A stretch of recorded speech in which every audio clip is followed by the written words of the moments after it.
Hello everyone, in this video I am going to explain 10 English expressions that you can use in order to make requests to people. So whenever you need some help from people or you want someone to do something for you, you can use any of these expressions, and yes, when people listen to these kind of expressions, they will be happy to help you and they will help you. But yes, sometimes what happens is that whenever we need some help from someone, so we directly ask that person without making request, which is not good, it is wrong. Okay, so we need to be very careful enough while making request. It should not be a kind of compulsion, right? Request is a choice whether to help or not, so you should always offer that choice to the person from whom you need help. Okay, so sometimes we ask someone for something directly and it sounds a little awkward and you look like a rude person, even though you don't mean to be rude, but it happens like that.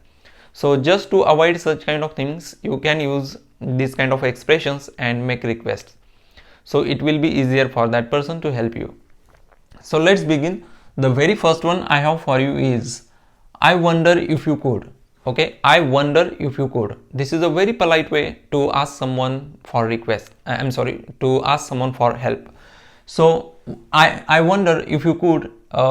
It is an indirect way to ask someone for help. So whenever you use this structure, this structure should be followed by base form of the verb. Okay, or V1 you can say. So let me write here. Let's assume I wanna say, I wonder if you could give me a glass of water.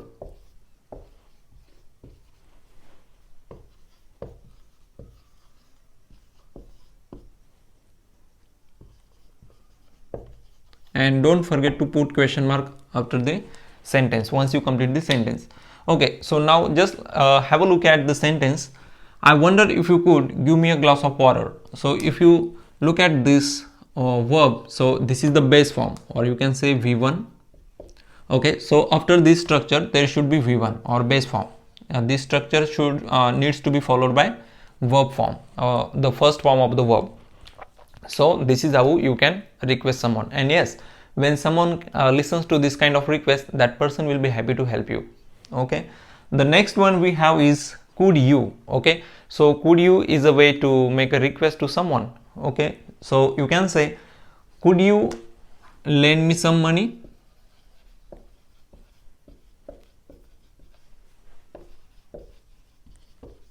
Okay, don't forget to put question mark. So lend, here also you use the first form of the verb, that is a base form, and the sentence is like, could you lend me some money? Okay, very good. It sounds good. So whenever you make such kind of request, definitely they will help you with money. The next one we have is could you possibly. Quite similar to the previous one, but the difference is only one word, that is possibly.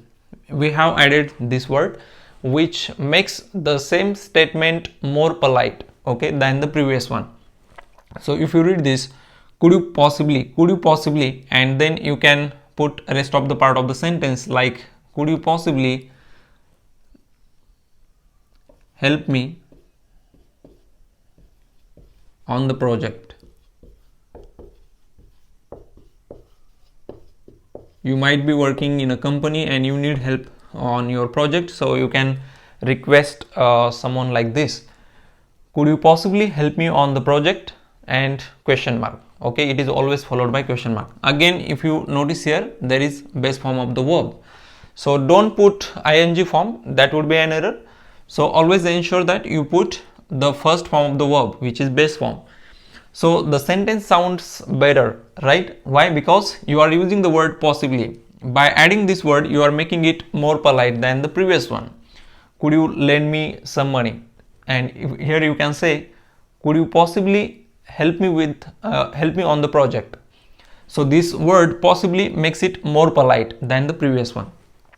The next one is could you please. Okay, so the word please again makes it more polite. So when you say could you please help me with this, could you please help me with that, or whatever that you want to, you want from someone, so you can say, could you please close the window?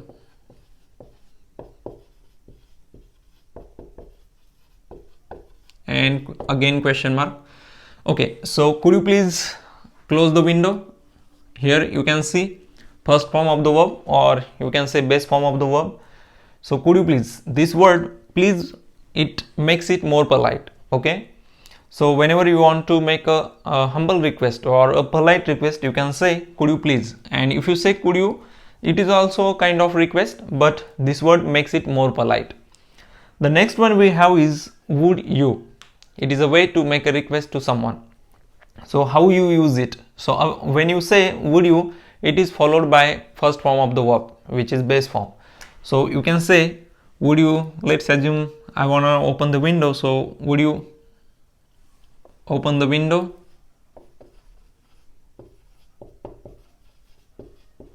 And again question mark, first form of the verb. Okay, this is very important to notice. So if you see would you open the window, again it sounds in a polite way, right? The next one we have is would you please. Same structure, just we have added the word that is please, and which makes it more polite. Okay, would you please lend me your pen? Let's assume you are in a bank and you need a pen, so you can say would you please, would you please lend me your pen? Again question mark.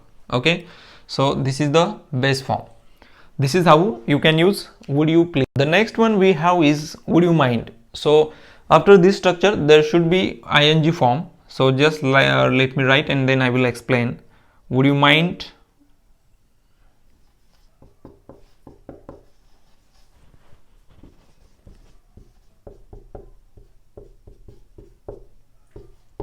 Okay, would you mind giving me a lift? So there should be ing form after mind. Okay, this structure is exceptional.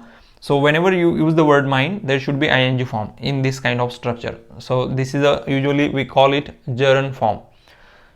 So yes, and the response to this kind of request is quite different. Okay, first let's understand what is the meaning of this sentence. Would you mind giving me a lift? It means, do you have any problem to give me a lift, or do you have any issues to give me a lift? Okay, so if you don't have any issues, then you can say no. If you say no, the response is negative but the sense is positive. When you say no, it means you are ready to give lift. Okay, and if you say yes, then you have a problem to help that person. So whenever you say no, you are ready to help, and if you say yes, then you are not ready to help. Okay, this is how the response will be. The next one we have is do you mind. Quite similar to the previous one, just the word is different, and the seventh one, it means the first one which is with would, so it is more polite. So whenever you say do you mind, it also needs to be followed by ing form. So do you mind giving me a lift? It is same, meaning will remain same, meaning will not change.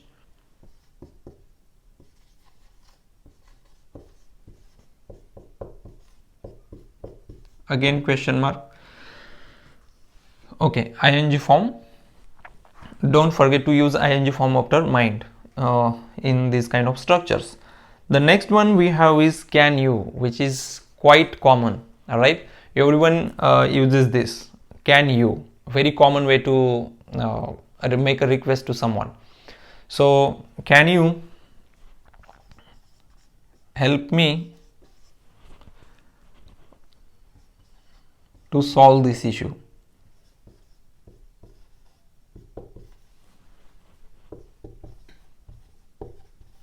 Again question mark. Okay, can you help me to solve this issue? Very common way, everyone uses it. I know you might know this.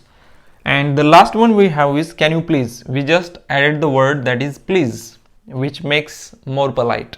Okay, so it is more polite whenever it is used with the word please. So can you please give me a glass of water?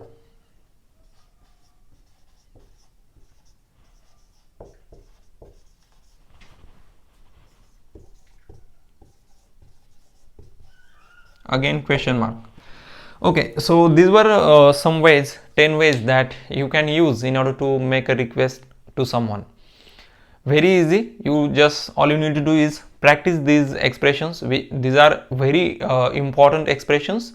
If you are working somewhere, or even though you are a college student or you are doing anything, request, we need to make request. It doesn't matter what we do. So it is very crucial thing to remember these expressions, so you can keep them in mind.